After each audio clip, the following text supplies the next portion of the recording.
Marketing is something that's really interesting to me because it's a psychological science of getting people to do what you want them to do, and in most cases it's to buy something.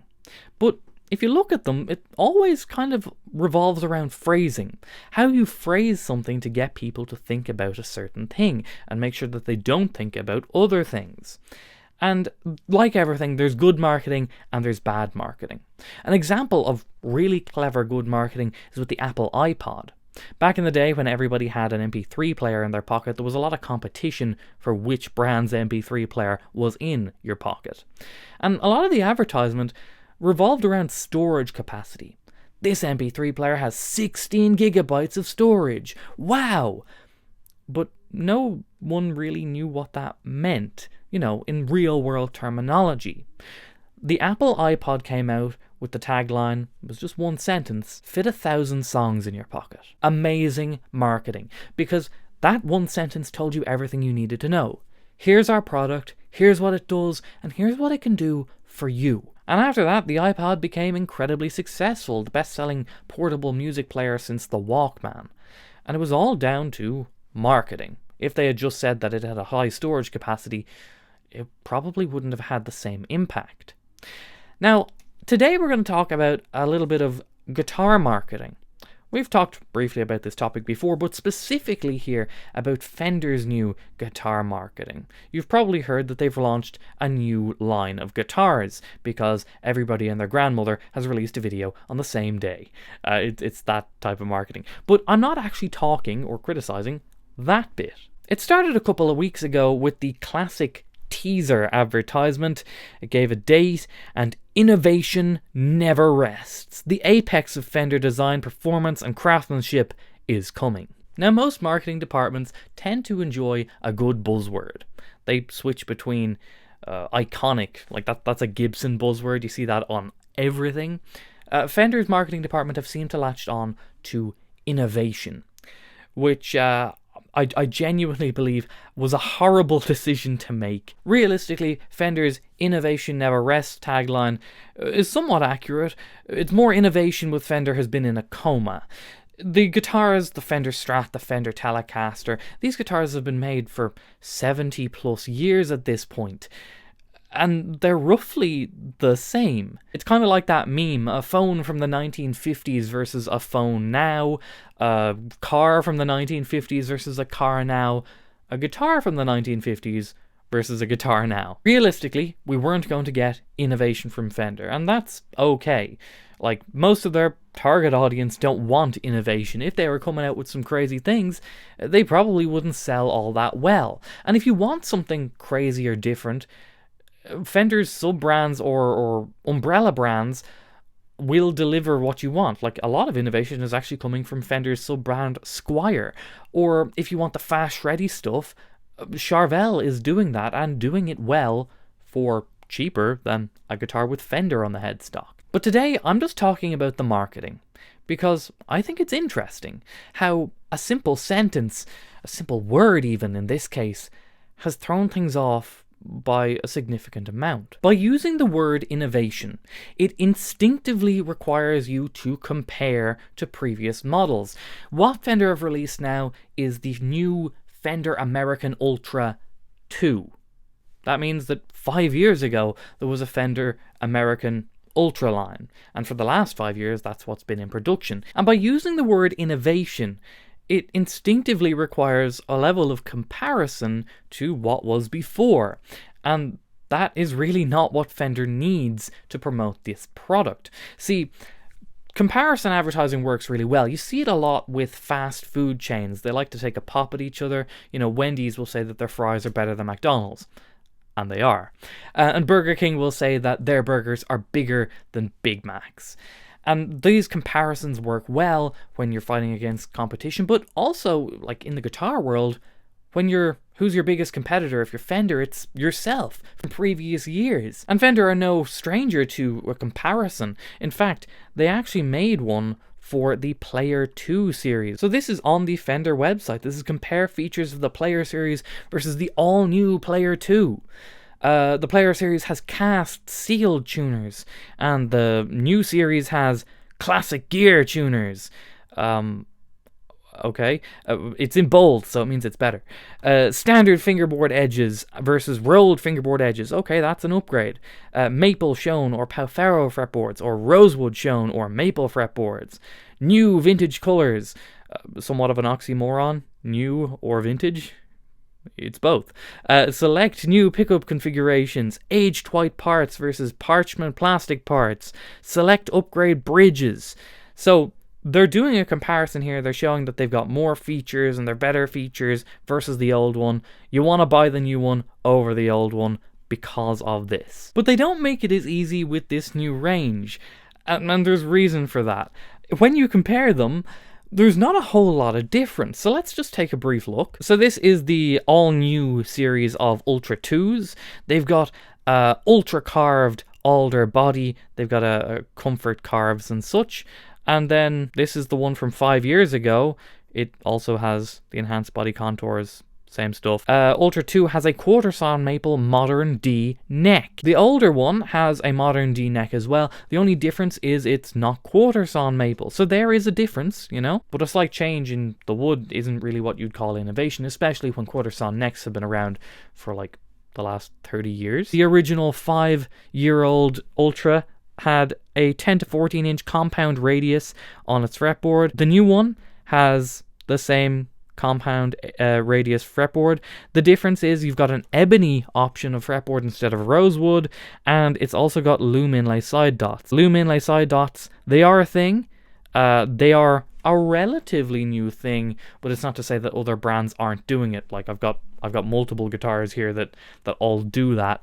It's taken Fender significantly longer to get on that train, but it's a change, right? Is it innovation? Now the pickups are probably my favorite example of not quite innovation, really kind of dressing up the same spec. You've got the Ultra 2 noiseless pickups, and they deliver a definitive Strat sparkle for exceptional Fender tone without hum. 5 years ago, there were the Ultra noiseless pickups, vintage pickups, feature true classic Fender tone without hum. Either way, you're getting Fender tone without hum. In fact, I'm pretty sure these new noiseless pickups are like the 6th generation of noiseless pickups. At a certain point, we have to acknowledge that either they weren't original Fender tone and now they are, or they always have been and we're just kind of repackaging the same thing. Either way, innovation, not too sure. Ultimately, the big differences between the Fender Ultra and the Fender Ultra 2 are very small. You know, a quarter-sawn neck, loom inlay side dots, an ebony fretboard if you want it, and an anodized pickguard.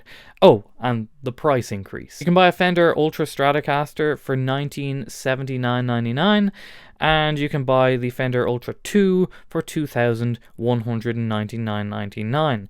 That is an 11% price increase, and the question is it worth 11%? Now, I'm not knocking these guitars. I've played the Fender Ultra series guitars, and I thought they were quite good. I have no reason to suspect that the Fender Ultra 2 will be anything less than good.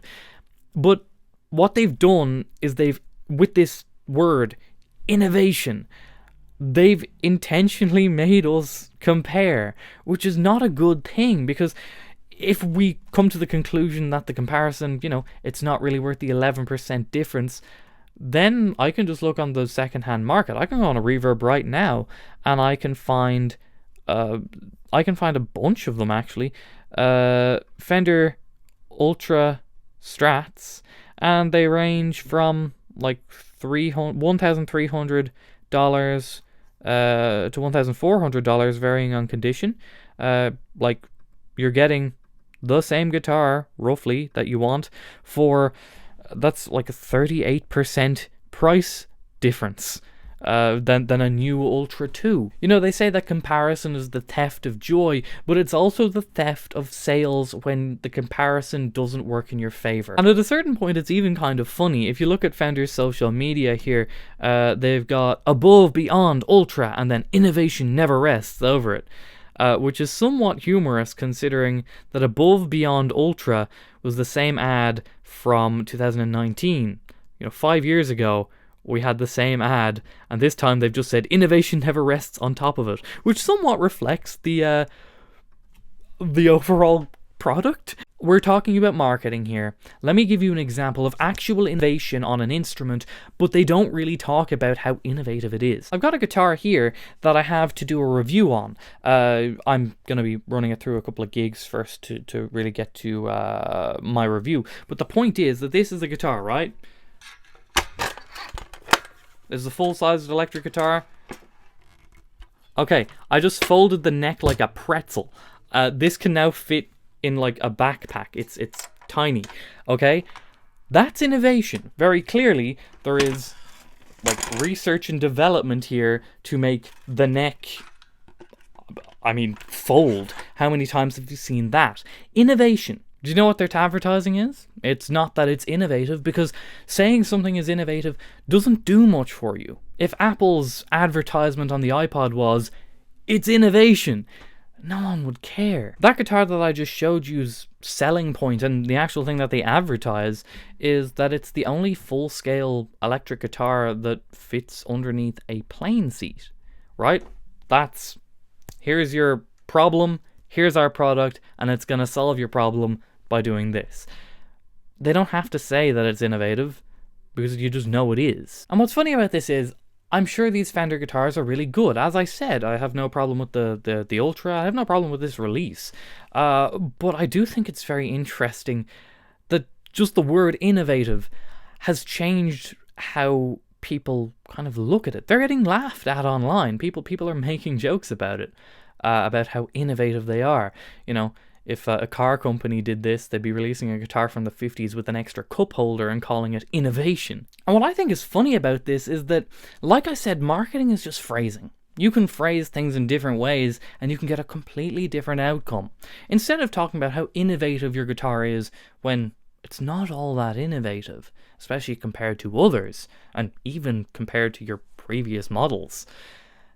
Don't focus on that. You're getting people's attention on innovation and then comparison.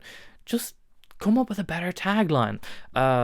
Better music needs a better guitar. The Fender Ultra 2. Right? Now, is that true? No. Like, we know that a bad guitar you can make great music on, and you could have the best guitar in the world, and you could play really badly on it. But it's a marketing tagline that isn't saying we're innovative. You know, it's not drawing that comparison to the previous model, or at least not as much. Anyway, I'm just going to wrap up. Those are my thoughts. I just find marketing kind of interesting in the way that it's done. Fender have done a couple of like smart things here. They have done the classic teaser of the product release, then they've released the product release, and they also did the all classic that kind of gets under everyone's skin, but it still works.